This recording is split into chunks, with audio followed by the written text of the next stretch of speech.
trending news on Metro Lens. My name is Clement. On today's trending news, we have some stories that are trending around Nigeria, and of course today we kind of take one of them outside Nigeria. How do we get our trending news? We get them from stories that are trending around social media platforms, especially Twitter. Before I present my trending news to you guys, I just want to ask Nigerians, how far now? How na they? How the new government they treat now? Yeah, how is this removal of subsidy affecting transportation and every other thing in the market? You see, the price of water, pure water, we call it pure water on the streets of Nigeria. Some call it sachet water for those who want to give a package on a pure water, now with the color. This used to be 20 naira, 50 naira before the removal of subsidy. But now it goes for 30 naira. I think it's kind of 2 now. I think it should be 2 for 50 naira now. A bag of these contains 20. Yeah, 20 of these is what we have in a bag. It used to go for 200 naira. Now it's sold for 300 naira. I use this as an example to assess every other thing in the market. Now that includes the price of garri, the price of beans, the price of every foodstuff in the market has increased just the same way this have increased. So how far? How is the new government treating you? Well, our first story is FG, that is Federal Government of Nigeria, has imposed a 1,000 naira levy on motorists. Like, you guys will be paying annual 1,000 naira for what, you may ask? For proof of ownership of your own vehicle. So you'll be charged 1,000 naira if you own a vehicle, and you'll be renewing it every year. It's a certificate they're going to give to you. Yep, so it's a new levy that you will be charged among other levies that you are being charged as a car owner in Nigeria. The collection of this levy will start from Lagos State, and then it will now spread to other states in Nigeria. So guys, what do you think about this? Well, I would not want to say my own, but I will leave you guys to just drop your comment on what you think. Just believe that the reason for this, like I said, maybe it is fake, maybe it is real, but it is trending on Twitter. Make I know what you think about it.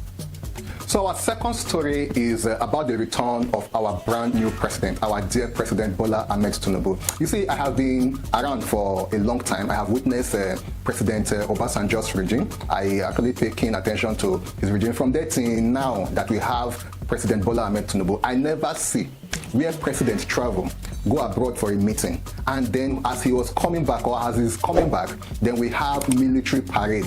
You know, we have military officers of different parastatals lined up to welcome the president, with women, everybody gathered at the airport to welcome the president. Hello. I have never seen that before.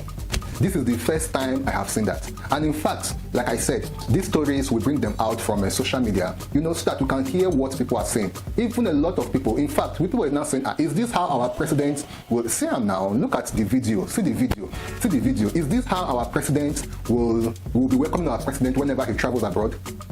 I wonder. Well, I don't really have much to say about it anyway, and maybe they want to portray or sell Nigeria in a way to the global audience, to the global world, to see Nigeria in a, that is what I am thinking, no. But if this is how other countries' president traveled and they welcome them in this manner, please, if you know that that is how it happens, please beg, show us in the comment section. So our third story and final story is about the summit that happened in France, where South African President Cyril Ramaphosa told the world that Africans are not beggars. Africans are not beggars. Yes, I listened to the president spoke. The guy spoke so passionately about how Africans were treated during the COVID era, 2020, in fact 2019, 2020, 2021. You know, how that some countries were hoarding the vaccine, that other countries are getting it with ease, but when it comes to the turn of Africa, the guy spoke a lot of things. Hear him. Listen to him. Germany has gone out of the way to put a number of initiatives, and the US has also done a number of things.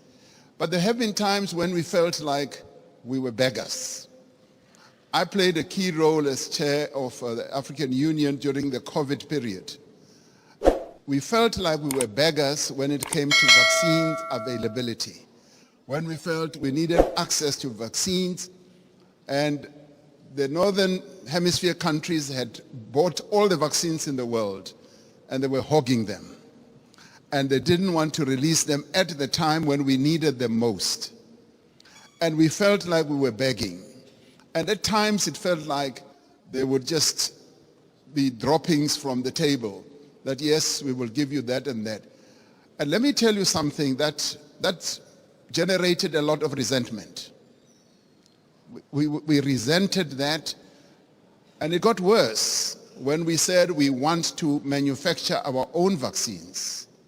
And when we went to the WTO, there was a lot of resistance, enormous resistance.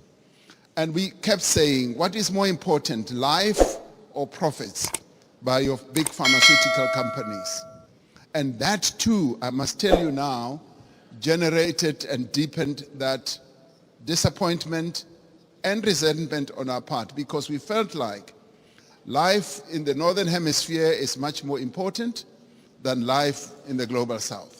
You heard what he said. He actually spoke a lot, and this is just a clip of what he said. I believe that will resonate with you for the purpose of this content. And I also want to say that I read, I watched, I listened to the opinions of so many Africans on social media, how they praised him, they applauded him, they said, yes, he has spoken our mind. Now the world will know that Africans are not beggars, Africans are hardworking, Africans, no problem. I love the fact that he has spoken, and he has spoken well. But what I want to say concerning what he said and African leaders is that, please, you guys should allow the Europeans breathe. Allow them breathe. Don't suffocate them. Look inward. We have great talents in Africa. We have scientists that can develop our own vaccine. Those things that you are looking for in other parts of the world, we have them here. Can we just concentrate and build those things that we are looking for, those things that we go and beg them, that we are expecting them to give to us, waiting for them to create their own vaccine first, so that we can go and start begging them or start waiting for them to come and distribute it to us. Why can't we just do our own by ourselves? Don't we have what it takes to do it? Must we wait for the Europeans, for the Americans? Or must we wait for them to give us leftovers or hoard the things that we are waiting for them for before we can do that? Every African that died is as a result of what the leaders has failed to do, because they are waiting for a gunje. They are waiting for, of course, they are begging. So when you say we are not beggars, so do things that beggars will not do. That is, beggars have to produce. Beggars have to make things happen. So that's my opinion. Please don't forget to subscribe to our channel. See you in our next video. Stay safe and stay healthy. As a Nigerian, please plan yourself. Plan yourself, because I can tell you that it's not going to be easy. You see, they started bringing 1 or 2 levies. More levies may come up. Brace up, Nigerians.